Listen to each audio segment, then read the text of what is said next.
I'm Sharon from So Crazy, and today I'll be giving you guys quick tips on how to trace out Burda pattern magazines. So first things first, you will choose the magazine that you're going to be using, and then inside you'll choose the style of the garment that you're going to be making. I've chosen this green dress right here, and to make things easy for yourself, you can just print out the page that has the instructions. So on the instruction page, so this will have your pattern overview. The pattern overview is very important because it will guide you on how to trace out the pattern. And then before you even start tracing out, just find your size on the size chart.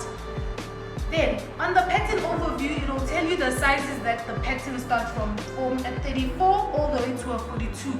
I've chosen size 38 for myself, so I know that my line that I'll be tracing out is the dotted line.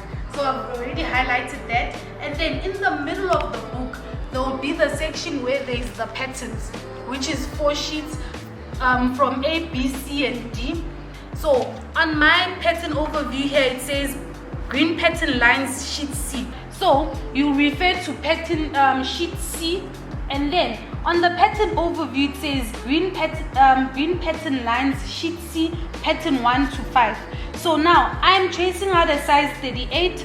So pattern piece number 1, I've already circled it here. So you look across, there's number 1 right there, and it goes around this way. So you will always just refer back to your pattern overview to see how the pattern piece looks.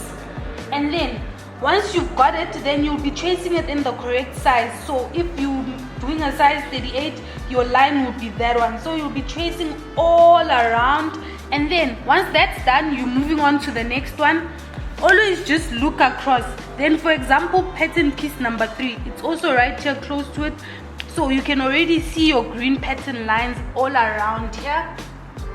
And then once you've done all this, you will go back to your pattern overview to see if you didn't miss any dots, buttonhole markings or notches. And also you then add your grain lines, and also use your pattern overview to label your numbers, like the 2 and 2 that go together. So that will be your side seam. And I'll do that for all 5 of the pattern pieces. Once that's done, it's gonna look something like this. Well, exactly like this.